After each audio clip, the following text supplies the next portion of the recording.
welcome back to my channel. Bago ang lahat, nais ko po kayong batiin ng maligayang Pasko. Ang video nga na ito ay kahapon pa nga at ngayon lamang po nai-edit at nai-upload. Sa video nga na ito ay gagawa lamang po ako ng macaroni salad. Bumili lamang po ako ng mga kulang na sangkap sa ating macaroni salad.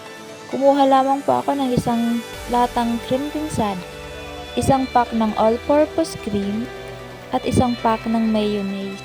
Pagkatapos ko ngang mabili yung mga kulang na sangkap sa ating macaroni salad, ay dumaan nga muna ako dito sa talipapa. Dito naman ay bumili lamang ako ng halagang 100 manok. Pagka-uwi ko nga sa bahay ay nagpainit na agad ako ng tubig. Guys, paalala lang po, hindi po ito tutorial at hindi pa ako expert sa paggawa ng macaroni salad. So ayan na nga, balik tayo sa ginagawa ko. Pagkakulungan ng tubig ay agad ko namang nilagay ang ating macaroni elbow. Pagkatapos ko ngang mailagay, minekos-mekos ko lang po siya mga dyan. At aantayan na lang natin yung maluto. Takpan muna natin at sa isang bowl, naglagay lang ako dyan ng isang maliit na latang fruit cocktail. At pagkatapos nyan, ay isusunod na natin ng isang latang cream dinsada. Cream dinsada na nga pala yung kinuha ko para makatipid po tayo. Dahil sa isang lata nga po, pinagsama na yung crema at saka kondensada. Nagdagdag nga din po pala ako ng isang Nestle cream. At ayan, mix lang po natin para mag-combine po sila all together. Charis! At ayan, maglalagay nga din po pala ako ng isang pack ng mayonnaise. Ayan, mix lang po natin siya ulit.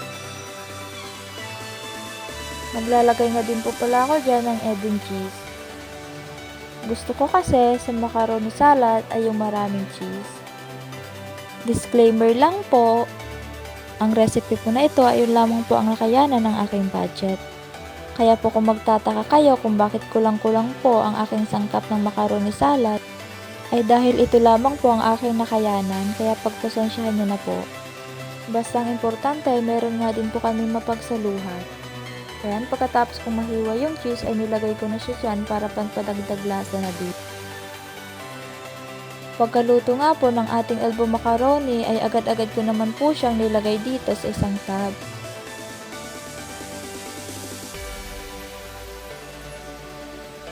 Pagkatapos ko ngang mailagay yung pasta ay mekos-mekos lang po yan ni Insan para po mag-mix all together po ang kanyang lasa. Nakulangan nga din po ako sa tamis kaya inubos ko na po yung natirang cream dinsada kanina.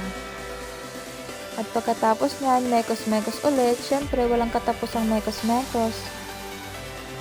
At ito na nga po ang ating macaroni salad. Tinakpan ko nga lang muna dyan dahil ilalagay po natin yan sa ref ng mga 1 to 2 hours. Para po siya lumamig at para masarap po siya kainin. And after 2 hours, malamig at masarap na po siya, kaya po kain po tayo. Hanggang dito na lamang po at abangan nyo po ang susunod kong i-upload.